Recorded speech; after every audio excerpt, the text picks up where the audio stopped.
Hey, Mortgage Coach community, Dave Savage here. It is Saturday, second day of June, 2018, and I am with Josh Mettle. What's up, Josh? Good morning, brother. I'm glad to be here. This is going to be fun. It is. So folks, I asked Josh a week ago to have this conversation. And by the way, I've asked Josh to do an interview with me a couple times over the past few months, and it's been, no, brother, sorry, but I'm killing it, and I need to stay focused. So I think I got 2 or 3 no's before I finally got a yes. Is that about right, Josh? Yeah, that's right. And you're the only one getting yeses, just so you know. Okay. Well, I think I spoke to your spirit with what the ask was. And so, by the way, here's what the ask I had for Josh is I said, hey, it's brutal out there. You know, the compression wars are hitting everybody hard. Rate shopping is tough. Inventory's down. I mean, closing loans, most people are not having record-breaking years. Josh and your team, by the way, how are you guys doing over last year? Are you guys having a record-breaking year? Yeah, we're up about 50%. We thought we were going to double at the beginning of the year, but it's been a more challenging year than we anticipated, I think, for a lot of people. But we're up 50% over last year. We should hit our goal, which is to serve 1,250 clients this year. So, fingers crossed, we got a long ways to go, but we're on track.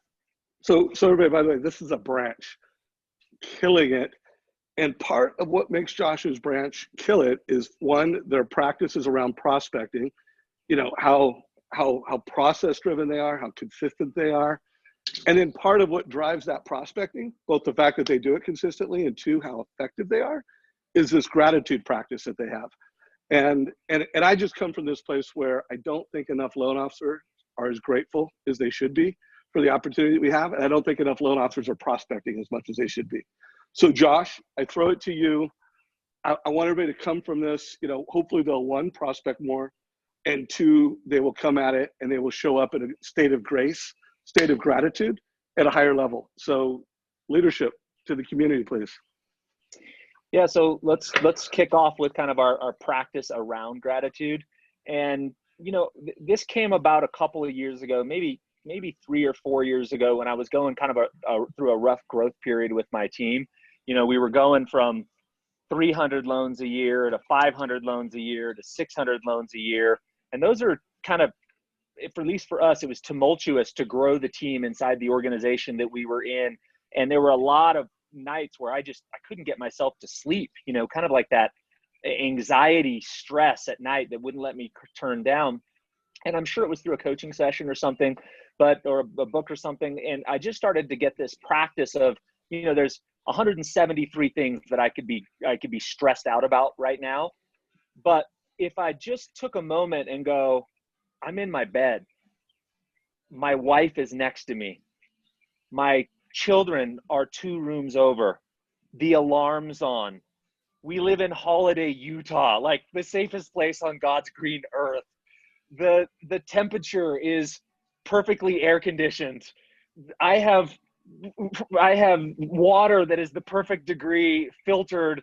It's like, holy crap, we have so much stuff to be grateful for. And if I would just take like a real granular gratitude perspective and just shift my mindset just a little bit, my entire body would relax and I would pass out and I would sleep and I'd wake up feeling great.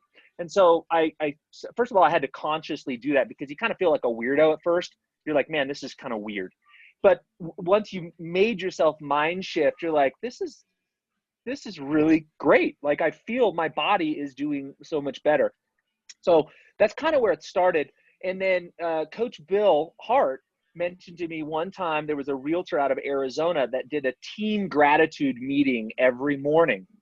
And what they would do is huddle their team, and they would all have 30 seconds, and they would say one thing they're grateful for and the one thing they wanted to accomplish that day.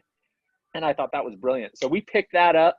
That's probably been at least 4 years now.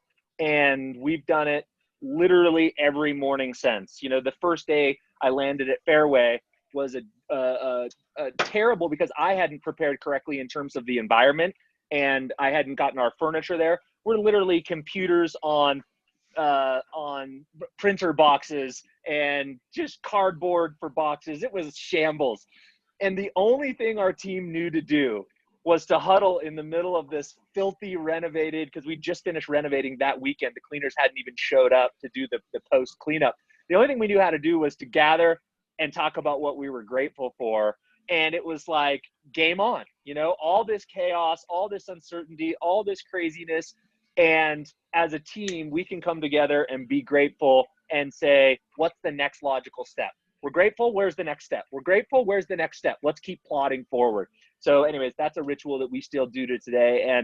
And one, it puts us in the right place to prospect, which is the next thing that we do.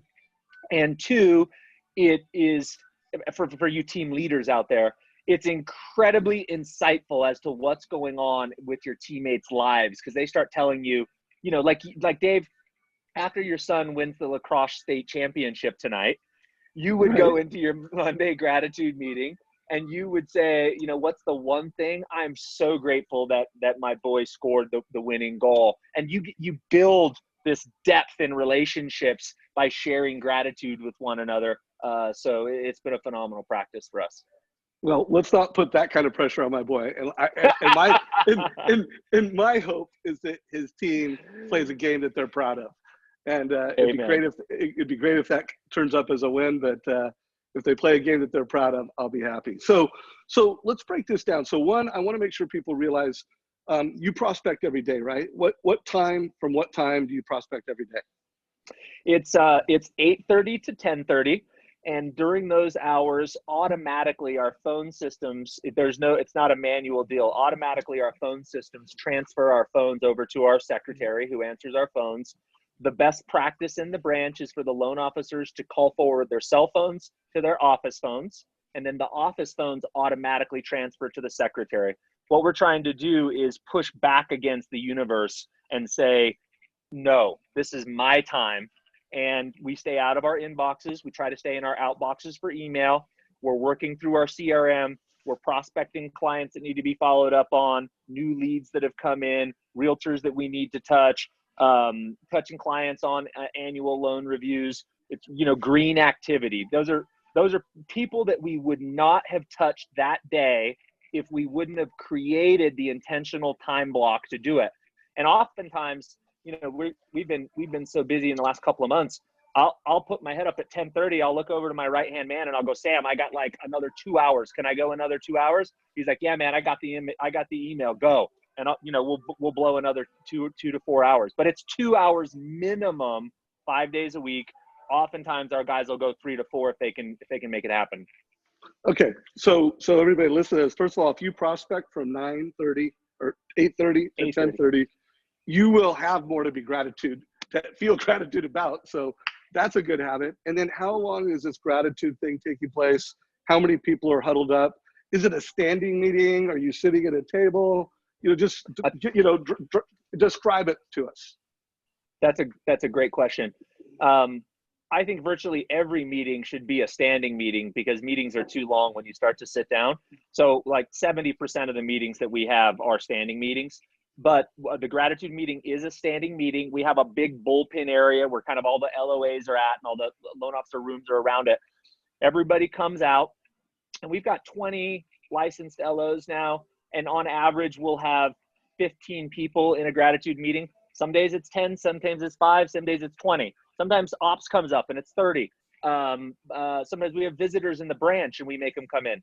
But it's usually 10 to 15 minutes. If it goes 20 minutes, it's going, really long. And whoever the leader is needs to have some encouragement to keep it, people will start to drag and you're like, okay, next, like, let's go. But it usually goes about 15 minutes. Okay. And just to remind everybody on this, everybody says one thing that they're grateful for, whether it's personally or professionally. And then they have one thing that they're going to get done that day at a business level. Is that right? That's exactly right. And I'll tell you, I've had some of those days where I come in and, we all have those days where the morning didn't go right. The toilet backed up, the protein drink spilled, your kids yelled at you, your wife yelled at you, and now you got to go into work and you got to lead a team. And those are rough mornings. And by time you go around 12 people telling you what they're grateful for, you literally cannot not shift into a place of gratitude. and pick up their energy and carry that forward into the rest of your day. Okay, so mortgage coach community, this is the challenge. Start having a gratitude stand-up huddle with your team before you prospect. Start prospecting more, start being more grateful. I mean, this mortgage business that we are all part of, you know, regardless of what your role in it, it's amazing. There's so much to be grateful for, even with inventory issues, compression issues, comp plan issues. You know, every real estate deal is just a deal with problems and solve problems. We got so much to be grateful for. One last thought, Josh, because I always like to bring it to TCA.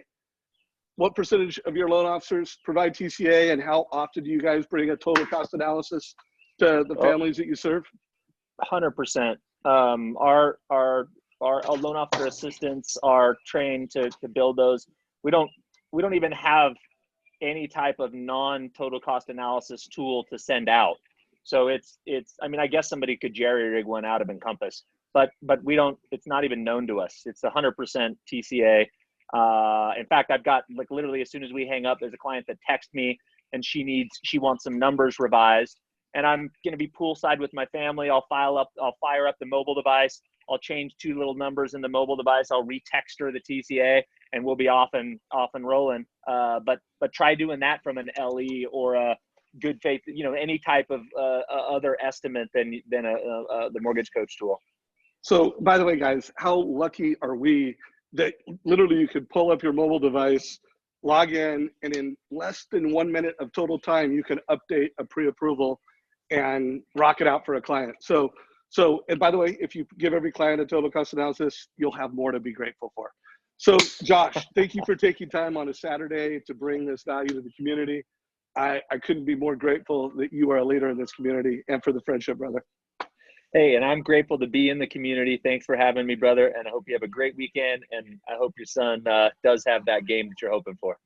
Yeah, I hope he has the game he's hoping for. Take care, brother. Cheers. Thanks, Dave.